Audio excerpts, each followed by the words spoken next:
ವಿಚಾರ ಮಾಡಿ ಲೆಕ್ಕ ಮಾಡಿರಿ, ಚೆನ್ನಾಗಿ ತಿಳ್ಕೊಂಡು ಮಾಡಿರಿ. ಹೆಂಗೆ ವಿಚಾರ ಶಕ್ತಿ ನಿಮ್ಮದು ಚೆಕ್ ಆಗ್ತದೆ ಇದಕ್ಕೆ ಹೇಳೋದು. ಚೆನ್ನಾಗಿ ಗಣಿತಿರ್ತಾವೆ, ವಿಚಾರ ಮಾಡಿರಿ. 25 ಸಮವಾದ ಚೌಕಾಕೃತಿಗಳ ಒಂದು ಭುಜ 14 ಸೆಂಟಿಮೀಟರ್ ಇದ್ದರೆ ಅವುಗಳ ಒಟ್ಟು ವಿಸ್ತೀರ್ಣ ಕಂಡುಹಿಡಿಯಿರಿ ಅಂತ ಬಂದು. ಹೆಂಗೆ ಮಾಡ್ತೀರಿ ಮಾಡಿರಿ, ನಾನು ನಿಮಗೆ ತಿಳಿಸ್ಕೊಂಡು ಲಕ್ಷ ಕೊಟ್ಟು ನೋಡ್ರಿ. ಹಾಂ, ಎಲ್ಲರ ಬೋರ್ಡ್ ಕಡೆ ನೋಡ್ರಿ.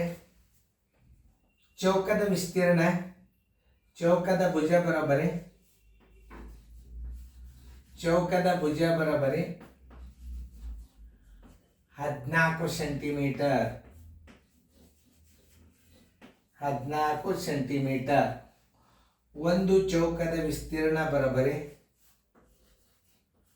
ಒಂದು ಚೌಕದ ವಿಸ್ತೀರ್ಣ ಬರೋಬ್ಬರಿ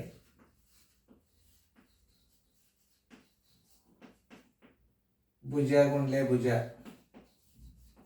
ಭುಜ ಗುಂಡ್ಲೆ ಭುಜ ಬರೋಬ್ಬರಿ 14 ಗುಂಡ್ಲೆ 14 ಬರೋಬ್ಬರಿ 196 ಚಮಿ. ಬರೋಬ್ಬರಿ ಎಷ್ಟು? 196 ಚಮಿ. ಇದು ಒಂದು ಚೌಕದಾತು. ಇನ್ನು 25 ಚೌಕಗಳ ಒಟ್ಟು ವಿಸ್ತೀರ್ಣ ಬರೋಬ್ಬರಿ, ಒಟ್ಟು ವಿಸ್ತೀರ್ಣ ಬರೋಬ್ಬರಿ, ಒಟ್ಟು ವಿಸ್ತೀರ್ಣ ಬರೋಬ್ಬರಿ, ಒಟ್ಟು ವಿಸ್ತೀರ್ಣ ಬರೋಬ್ಬರಿ ಒಂದು ಚೌಕದ ವಿಸ್ತೀರ್ಣ 196 ಅದ. ಎಷ್ಟು ಚೌಕಗಳವು? ಎಷ್ಟು ಚೌಕದ ಕೆಳಗೆ 25 ಚೌಕಗಳದ್ದು ಎಷ್ಟಾಗ್ತದೆ ನೋಡ್ರಿ.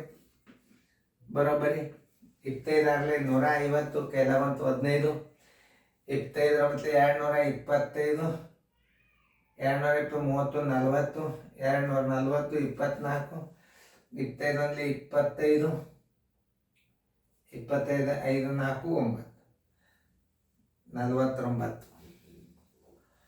49, 20 ಚದರ ಮೀಟರ್. 4900 ಚದರ ಮೀಟರ್ ನೋಡ್ರಿ. ಒಟ್ಟು ವಿಸ್ತೀರ್ಣ ಬರೋಬ್ಬರಿ 4900 ಚದರ ಮೀಟರ್ ಬರೋಬ್ಬರಿ. ಒಟ್ಟು ವಿಸ್ತೀರ್ಣ 4900 ಚದರ ಮೀಟರ್. ಉತ್ತರ ಸಂಖ್ಯೆ ಎಲ್ಲದ ನೋಡ್ರಿ, ಡಿ. ಉತ್ತರ ಸಂಖ್ಯೆ ಡಿ. ಹಿಂಗೆ ಅರ್ಥ ಮಾಡ್ಕೋಬೇಕು. ಮೊದಲು ಏನು ಮಾಡಬೇಕು? ಚೌಕದ ಭುಜ 14 ಸೆಂಟಿಮೀಟರ್, ಅದು ಒಂದು ಚೌಕದ ವಿಸ್ತೀರ್ಣ ಅಂದ್ರೆ ಭುಜ ಗುಂಡ್ಲೆ ಭುಜ 196 ಚದರ ಮೀಟರ್. ಎಷ್ಟು ಚೌಕವು?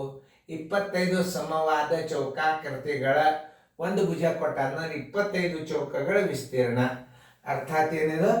25 ಚೌಕಗಳ ವಿಸ್ತೀರ್ಣ. ಚೌಕಾಕಾರದ ಚೌಕಾಕಾರದ ಚೌಕಾಕಾರದ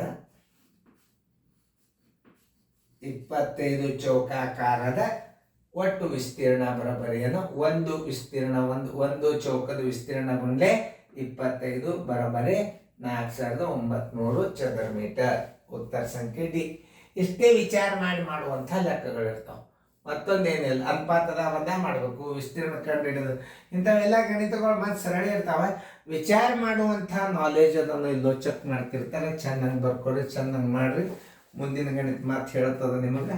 ಲಕ್ಷ ಕೊಟ್ಟು ನೋಡ್ರಿ.